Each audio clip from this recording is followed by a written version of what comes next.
भगवत गीता केवल एक धार्मिक ग्रंथ नहीं, बल्कि जीवन के रहस्यों को समझने की कुंजी है। श्री कृष्ण द्वारा अर्जुन को दिया गया ज्ञान आज भी उतना ही प्रासंगिक है।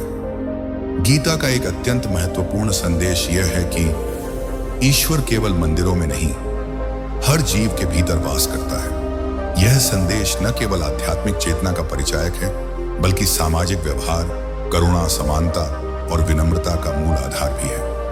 गीता के अध्याय 10 में श्री कृष्ण कहते हैं, अहमात्मा गुणाकेश सर्वभूताशय स्थित, अर्थात हे अर्जुन, मैं सब प्राणियों के हृदय में स्थित आत्मा हूं। यह वाक्य बताता है कि भगवान किसी एक स्थान, व्यक्ति या रूप में सीमित नहीं है। वे हर प्राणी के भीतर मौजूद हैं, मनुष्य, पशु, पक्षी, वृक्ष, जल, वायु, सब कुछ में। श्री कृष्ण ने आत्मा को अविनाशी कहा है। यह आत्मा ही परमात्मा का अंश है। आत्मा शरीर में रहती है, लेकिन वह शरीर नहीं है। आत्मा हर जीव में है, इसलिए हर जीव परमात्मा के अंश को लिए हुए है। आत्मा न जन्म लेती है, न मरती है, वह शुद्ध, शांत और अमर है। जिस प्रकार सूर्य का प्रकाश हर दिशा में फैलता है, उसी प्रकार परमात्मा की चेतना हर जीव में व्याप्त है। यदि हम यह मान लें कि हर जीव में ईश्वर है, तो हमारे जीवन की सोच और व्यवहार बदल जाएगा। हम किसी पर क्रोध नहीं करेंगे, क्योंकि ईश्वर उसमें भी है। हम पशु पक्षियों से प्रेम करेंगे, क्योंकि उनमें भी परमात्मा का अंश है। हम अपने माता पिता, बच्चों, मित्रों और शत्रुओं को भी सम्मान से देखेंगे। उदाहरण, अगर कोई हमें अपशब्द कहता है, तो हम बदले में क्रोधित हो जाते हैं। पर अगर हम यह माने कि सामने वाला भी परमात्मा का अंश है, तो हमारे मन में क्षमा और समझदारी जागती है। श्री कृष्ण कहते हैं, विद्या विनय संपन्ने ब्राह्मणे गविहस्तिनि शूनि चैव श्वपाके च पंडिताः समदर्शिनः। अर्थात ज्ञानी व्यक्ति ब्राह्मण, गाय, हाथी, कुत्ते और चांडाल में भी परमात्मा को ही देखता है। यह श्लोक समदर्शिता का प्रतीक है, जहां कोई भी उच्च या नीच नहीं होता, सब में एक ही चैतन्य तत्व विद्यमान होता है।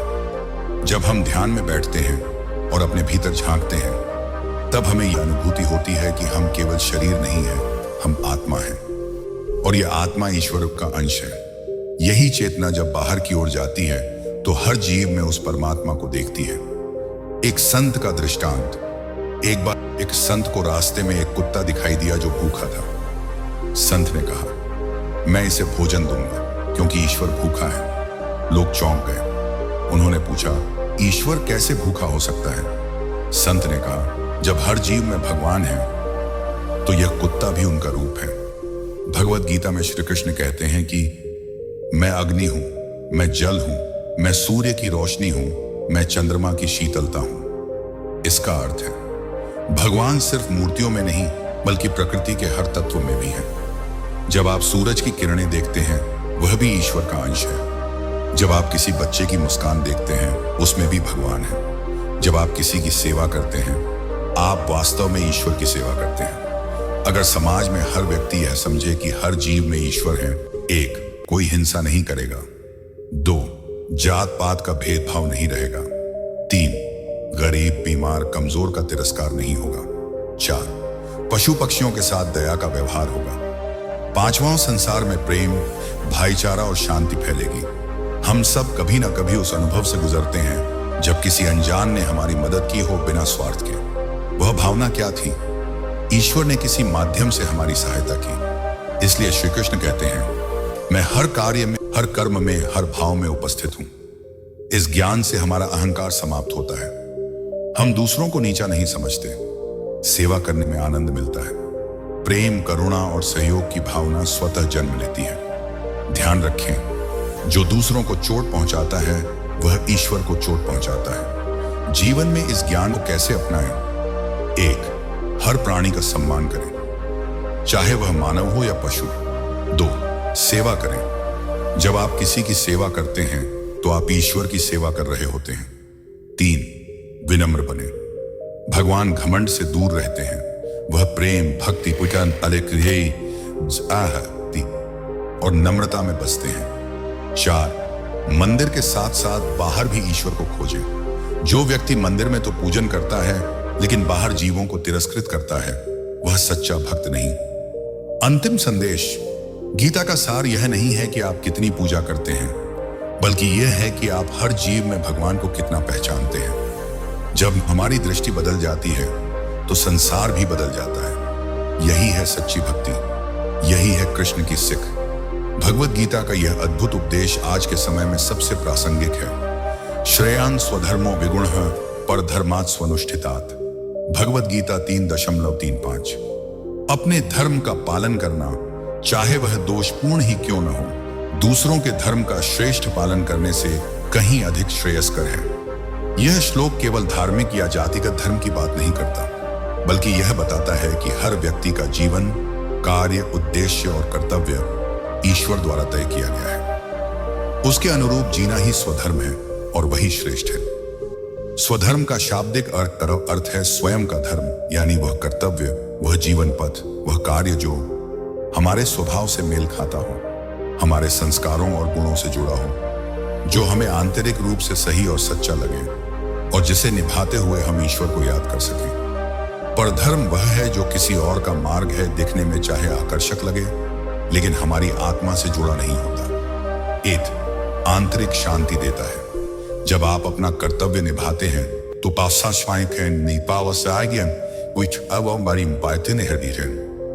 दो, दूसरों से तुलना नहीं करनी पड़ती, आपका रास्ता आपका है। 3, कर्तव्य में संतोष मिलता है, परिणाम जो भी हो, सच्चा सुख अपने धर्म में है। 4, धोखा नहीं होता, आप अपने आप से ईमानदार रहते हैं।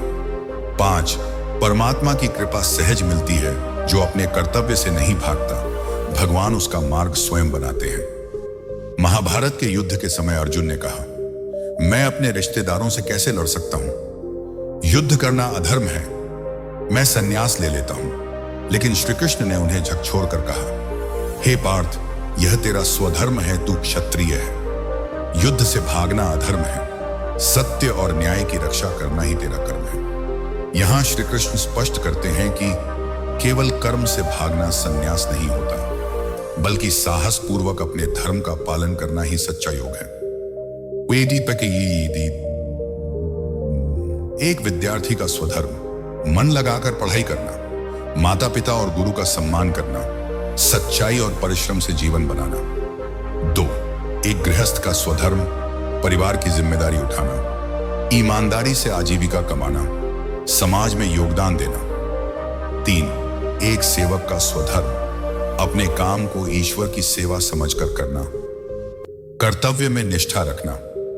4, एक संत या साधु का स्वधर्म त्याग, संयम, ध्यान और उपदेश में जीवन बिताना, समाज को दिशा देना। हर स्थिति में अपने स्थान का धर्म निभाना ही स्वधर्म है। बहुत बार हम दूसरों की सफलता, शोहरत या सुविधा देखकर अपने पथ से भटक जाते हैं। कोई संगीतकार को देखकर कलाकार बनना चाहता है, कोई अभिनेता को देखकर मंच पर जाना चाहता है, कोई व्यापारी को देखकर अपने सिद्धांत त्याग देता है। लेकिन यह परधर्म है जो हमारी आत्मा का पथ नहीं है। श्री कृष्ण कहते हैं, परधर्म कितना भी सुंदर दिखे, वह अंत में संकट ही लाता है। यदि कोई व्यक्ति अपने स्वधर्म पर चलकर असफल हो जाता है, तो वह भी भगवान की दृष्टि में सफल होता है। क्यों?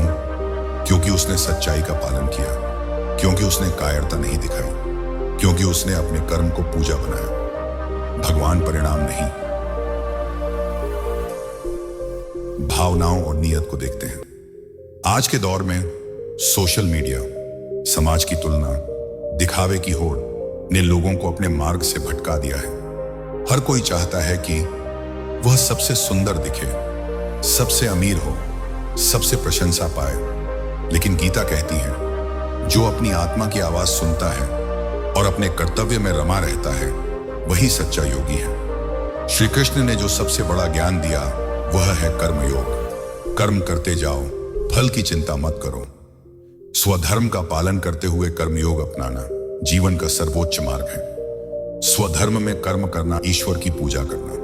1, ध्यान करें, आत्मा से जुड़ेंगे तो भ्रम नहीं रहेगा। 2, तुलना छोड़ें, हर आत्मा का मार्ग अलग है।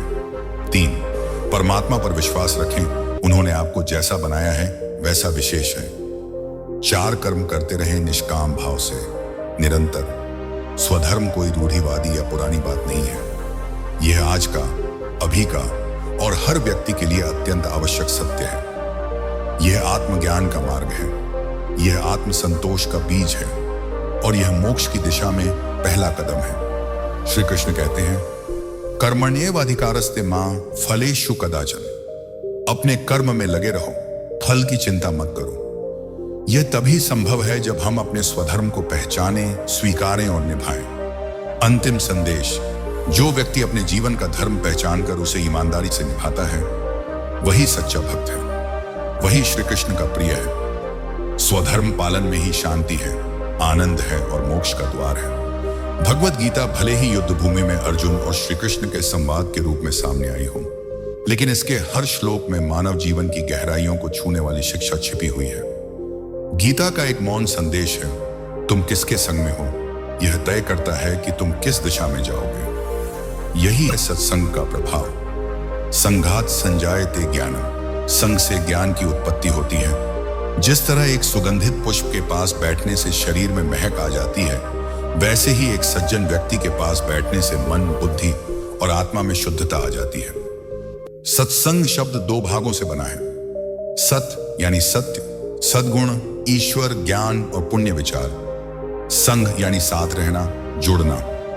तो सत्संग का अर्थ है सच्चे विचारों, उत्तम चरित्र, धर्म, ईश्वर और ज्ञानी जनों के साथ रहना। गीता में श्री कृष्ण बार बार यह संकेत देते हैं कि संघ का प्रभाव अत्यंत गहरा होता है। बुरे संघ का प्रभाव काम, क्रोध, लोभ, ईर्ष्या और मोह जैसे विकार मन में घर कर लेते हैं। निर्णय क्षमता कमजोर हो जाती है।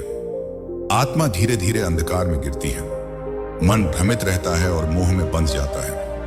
अच्छे संग का प्रभाव सत्संग, मन शुद्ध होता है, विचार उच्च बनते हैं, विवेक जागृत होता है, आत्मज्ञान की ओर अग्रसर होते हैं, ईश्वर का स्मरण सहज हो जाता है। जैसी संगति वैसा रंग, लोहे को भी पारस बना दे सत्संग। श्री कृष्ण ने अर्जुन से बार बार कहा, मयि आसक्त मना पार्थ योगम युंजन मदाश्रय। हे पार्थ, मन को मुझ में लगाकर मेरे आश्रय में योग करो। मदाश्रय का अर्थ है भगवान के आश्रय में जाना, और यह तब संभव होता है जब हम उन लोगों के साथ हों जो भगवान के भक्त हों। भक्तों की संगति ही सत्संग है। महाभारत में अर्जुन जैसे योद्धा को भी मोह ने घेर लिया था। वह भ्रमित हो गया था, हाथ से गांडीव छूट गया था, लेकिन श्री कृष्ण ने केवल एक सत्संग गीता का उपदेश देकर उसकी पूरी आत्मा को जागृत कर दिया। नष्टो मोह स्पष्टिनायत ररी सेनहन स्मृतिर्लब्धा। मेरा मोह नष्ट हो गया है और मुझे स्मृति लौट आई है। यही सत्संग की ताकत है जो मनुष्य को अंधकार से प्रकाश की ओर ले जाए। एक, बुद्धि को दिशा मिलती है। हम सोचते हैं कि हम सब जानते हैं, लेकिन सही दिशा नहीं मिलती। सत्संग वह दिशा देता है। 2, भय मिटता है। जब सज्जनों का संग होता है तो ईश्वर की उपस्थिति महसूस होती है, भय स्वतः चला जाता है। 3, दुख का कारण समझ आता है। सत्संग में जीवन की सच्चाई सामने आती है, मन में स्थिरता आती है। 4, आध्यात्मिक ऊर्जा जागृत होती है। जैसे मोबाइल को चार्ज करने के लिए पावर चाहिए, आसान उस आत्मा को जागृत करने के लिए सत्संग चाहिए। सत्संग वह शुद्ध हवा है जिसमें आत्मा खुलकर सांस लेती है। आत्मा स्वयं दिव्यता से बनी है, लेकिन संसार में रहते रहते वह विकारों से ढक जाती है। सत्संग उस धूल को हटाता है और आत्मा को स्वयं पुनः चमकाता है। सत्संग आत्मा का स्नान। आज के युग में सत्संग की और अधिक आवश्यकता है, क्योंकि जीवन में तनाव, असुरक्षा, भ्रम और अकेलापन बढ़ गया है। सोशल मीडिया, टीवी और मोबाइल हमें हर क्षण विचलित करते हैं। गलत संगति आसानी से मिल जाती है, परंतु अच्छी संगति खोजनी पड़ती है। इसलिए सुबह सुबह श्रीमद् भगवद गीता का एक श्लोक पढ़ें, संतों के प्रवचन सुने, सच्चे मित्रों का संग करें, आत्मा की बात करें, न कि केवल दुनिया की। 1, पुस्तक सत्संग श्रीमद् भगवद गीता, रामचरितमानस, उपनिषद आदि पढ़ना। 2, श्रवण सत्संग, संतों के प्रवचन, भजन, श्लोक, कथा सुनना। 3, मित्र सत्संग, ऐसे लोगों से जुड़ना जो आपको ऊपर उठाएं। 4, प्रकृति सत्संग, अकेले शांत वातावरण में बैठकर आत्मा से बात करना। कबीरदास कहते हैं, संतों संग बैठिए, पीजिए हरि रस बोल, तन मन निर्मल होएगा, कटे जन्मों का मोल। तुलसीदास कहते हैं, सत्संगति सम नहीं कोई सेवा, संत मिले मिल जाए प्रभु देवा। मीरा कहती हैं, साधु संगति में मन रमता, भक्ति का दरिया वहीं से बहता। जब आप नियमित रूप से सत्संग करते हैं तो आत्मा की शक्ति जागृत होती है। आप अपने भीतर के दोषों को पहचानने लगते हैं।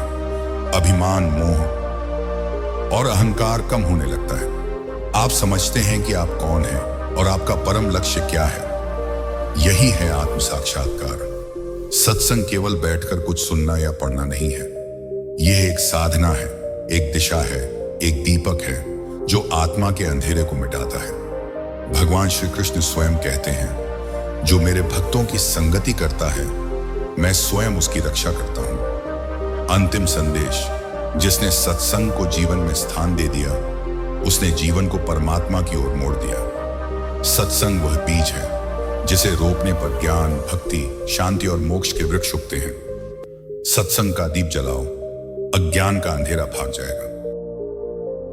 मनुष्य का सबसे बड़ा युद्ध बाहरी संसार से नहीं, अपने ही मन से होता है। शत्रु बाहर हो तो उससे लड़ा जा सकता है, किंतु जब शत्रु भीतर हो, विचारों के रूप में, वासना के रूप में, भय के रूप में, तब यह युद्ध कठिन और अदृश्य हो जाता है। भगवत गीता, जो केवल एक युद्ध भूमि का संवाद नहीं बल्कि संपूर्ण जीवन का दर्पण है, इस भीतरी युद्ध पर बहुत सूक्ष्म प्रकाश डालती है। श्री कृष्ण ने अर्जुन को केवल कुरुक्षेत्र में जीतने नहीं, अपने भीतर की अस्थिरता, मोह और भ्रम को जीतने की शिक्षा दी। श्री कृष्ण का वचन, उद्धरेदात्मनात्मानम नात्मानम साधयेत, आत्मैव ह्यात्मनो बंधुरात्मैव रिपुरात्मनः। इसका अर्थ है, मनुष्य को अपने ही द्वारा अपना उद्धार करना चाहिए।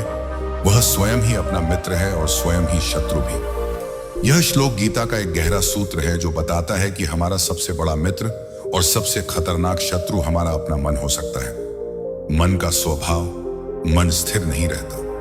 वह भूतकाल की स्मृतियों और भविष्य की कल्पनाओं में उलझा रहता है। यह इंद्रियों की ओर दौड़ता है, विषयों की ओर खींचता है और हमें अपने लक्ष्य से भटकाता है। गीता कहती है, चंचलम ही मनः कृष्ण प्रमाथि बलवत् दृढ़म्, तस्याहं निग्रहं मन्ये वायोरिव सुदुष्करम्। गीता अध्याय 6 श्लोक 34। अर्जुन कहते हैं, हे कृष्ण, मन बड़ा चंचल, बलवान और हठी है। इसे रोकना वायु को रोकने के समान कठिन है। श्री कृष्ण का उत्तर, कैसे जीते मन? असंशयम महाबाहो मनो दुर्निग्रहं चलम, अभ्यासे तु कौन्तेय वैराग्येण च गृह्यते।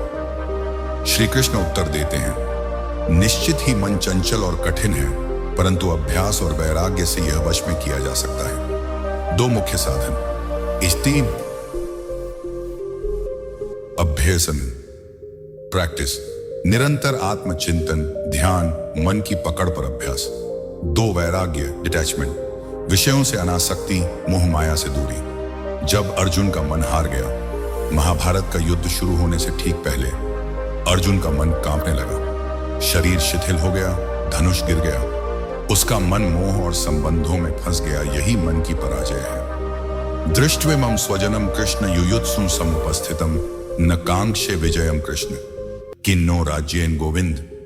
गीता अध्याय 1 श्लोक 31-22। भावार्थ, हे कृष्ण, मैं अपने ही स्वजनों से युद्ध नहीं कर सकता। मुझे न राज्य चाहिए न विजय। यही अवस्था होती है जब मन मोह में डूब जाता है। श्री कृष्ण ने फिर अर्जुन को उठाया, समझाया और उसका मनोबल फिर से जागृत किया। जब अर्जुन ने गीता के अंतिम अध्याय में कहा, नष्टो मोह स्मृतिर्लब्धा, मेरा मोह नष्ट हो गया है, स्मृति, बुद्धि लौट आई है, तब वह केवल एक योद्धा नहीं, एक जागृत आत्मा बन चुका था। मन के शत्रु कौन है? काम, क्रोध, लोभ, ध्यान और समाधि मन को वश में करने की विधियां। मन को जीतने वाला सच्चा योगी। आधुनिक जीवन में गीता की मन विजय तकनीक, निष्कामता से मन का शुद्धिकरण। सच्ची विजय वही है जो मन पर होती है। श्री कृष्ण ने गीता में बताया है कि मन को जीतने में जो सबसे बड़े बाधक हैं, वे बाहरी नहीं बल्कि भीतर के विकार हैं। इन्हीं विकारों में प्रमुख हैं काम, इच्छा, क्रोध, गुस्सा और लोभ, लालच। इन तीनों को गीता में आत्मा के शत्रु कहा गया है। काम, क्रोध, रजोगुण समुद्भव महाशनो महापापमा विद्येनमिह वैरिणम। अर्थ, यह कामना ही क्रोध का कारण बनती है। यह अग्नि की तरह सब कुछ भस्म कर देने वाली होती है। यह महापाप है और आत्मा का शत्रु है। जब मन इच्छाओं के पीछे दौड़ता है वह कभी संतुष्ट नहीं होता। वह हर समय मुझे चाहिए में डूबा रहता है। सुख की जगह असंतोष और बेचैनी बढ़ती है। इसलिए श्री कृष्ण कहते हैं, इच्छाओं को संयमित करो, नहीं तो वे तुम्हारा विवेक खा जाएंगी। क्रोधात भवति सम्मोह, सम्मोहात स्मृति विभ्रम, स्मृति भ्रंशात बुद्धिनाशो, बुद्धिनाशात प्रणश्यति। अमानिष्कम। अर्थ, क्रोध से मोह उत्पन्न होता है, मोह से स्मृति का नाश होता है, जिससे बुद्धि का विनाश होता है और अंत में मनुष्य का पतन हो जाता है। क्रोध क्यों आता है? जब इच्छाएं पूरी नहीं होती, अपेक्षाएं टूटती हैं, तब क्रोध जन्म लेता है। क्रोध का परिणाम, संबंध टूटते हैं, निर्णय गलत होते हैं, जीवन बिखरने लगता है। गीता का संदेश है, क्रोध को शांति और क्षमा से जीतो। लोभ वह अग्नि है जो कभी शांत नहीं होती। जिसे जितना मिलता है वह और चाहता है, यह लोभ का स्वभाव है। त्रिविधम नरकस्येदम द्वारं नाशनमात्मनः, काम क्रोधस्तथा लोभस्तस्मादेतत्रयम् त्यजेत। अर्थ, एरेन, काम, क्रोध और लोभ ये तीन नरक के द्वार हैं। इनसे आत्मा का नाश होता है, इसलिए इनका त्याग करना चाहिए। इन शत्रुओं से रक्षा कैसे करें? नियमित गीता पाठ, आत्मचिंतन, सही और गलत का विवेक जागृत रखें। जो है उसी में प्रसन्न रहना। हर दिन ईश्वर को धन्यवाद देना। 10 से 15 मिनट रोज ध्यान करें। मन की गति को देखें, उसके साथ बहे नहीं। अच्छे विचारों, किताबों और लोगों के साथ समय बिताएं। इससे मन के विकार कम होते हैं। श्री कृष्ण का निर्देश।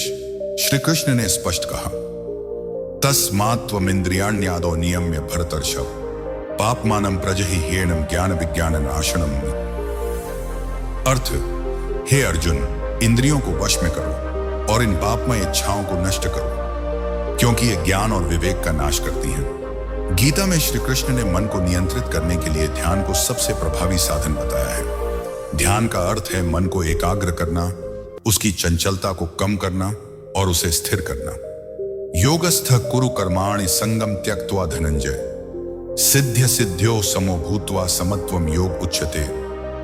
अर्थ, हे धनंजय, अर्जुन, जो योगी मन को स्थिर रखकर सभी कर्मों को बिना लगाव करता है, वही सच्चा योगी है। ध्यान के माध्यम से मन को नियंत्रित कर हम भावनाओं और विचारों की लहरों को शांत कर सकते हैं। समाधि वह अवस्था है जिसमें मन पूरी तरह स्थिर हो जाता है। वह अपने अंतर्मुखी स्वरूप में पहुंच जाता है। गीता में समाधि को सबसे ऊंचा ध्यान माना गया है। समाधावचिन्न मन्नेन्द्रियस्य प्रवृत्तिर्न चालयति मनः, निश्चित्य संयमात्मा यत् चित्तात्मा मद्भक्तः समे प्रिय। अर्थ, जिसका मन स्थिर, संयमी और मुझ में लगा रहता है, वह मेरा प्रिय भक्त होता है। समाधि के लिए निरंतर अभ्यास आवश्यक है, जो मन को स्थिरता प्रदान करता है और उसे सभी विकर्षणों से ऊपर उठाता है। असंशयम महाबाहो मनो दुर्निग्रहं चलम, अभ्यासेन तु कौन्तेय वैराग्येण च गृह्यते। मन चंचल और कठिन होता है, लेकिन अभ्यास और वैराग्य, अनासक्ति से इसे वश में किया जा सकता है। अभ्यास का मतलब है लगातार ध्यान और योग का अभ्यास करना। वैराग्य का मतलब है सांसारिक वस्तुओं और परिणामों से अपने मन को दूर रखना। कर्म योग, निष्काम कर्म का योग, जिसमें फल की चिंता नहीं होती। भक्ति योग, ईश्वर की भक्ति में मन लगाना। ज्ञान योग, आत्मा और परमात्मा के ज्ञान के माध्यम से मन को स्थिर करना। ध्यान योग, मन को ध्यान के माध्यम से नियंत्रित करना। इन चारों योगों का समन्वय मन को जीतने का पूर्ण मार्ग है।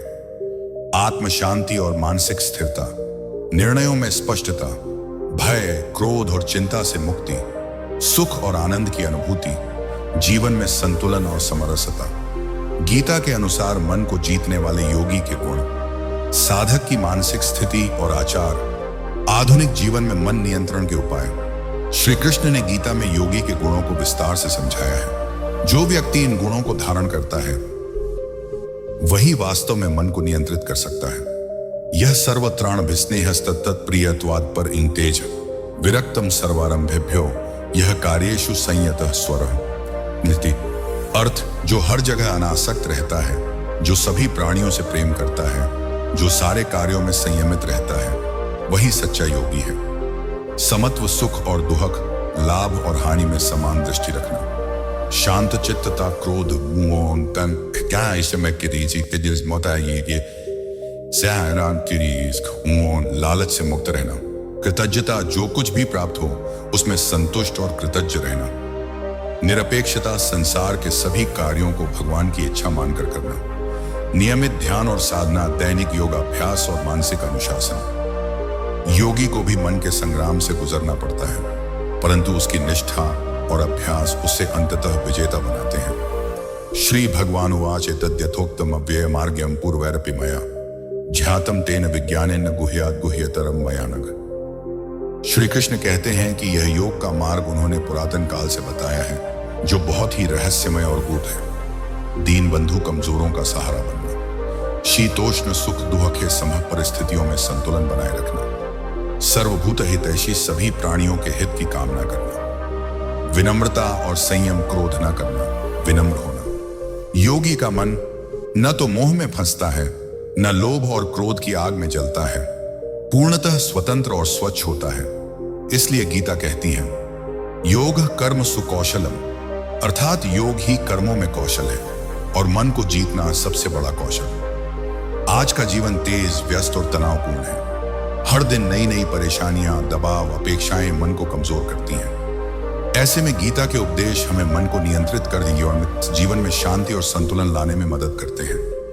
8 निष्काम कर्म का अभ्यास, बिना फल की चिंता किए अपने कर्तव्य का पालन करें। काम में लगाव कम करें, सफलता या असफलता से खुद को जोड़े नहीं। 2 संतुलित दृष्टिकोण अपनाएं, सुख दुख, जीत हार को समान समझें। स्थिति चाहे कैसी भी हो, भावात्मक स्थिरता बनाए रखें। 3 नियमित ध्यान और प्राणायाम करें, प्रतिदिन कम से कम 10 से 15 मिनट ध्यान करें। प्राणायाम से मन और शरीर दोनों को स्थिरता मिलती है। 4 सत्संग और सकारात्मक लोगों के साथ समय बिताएं।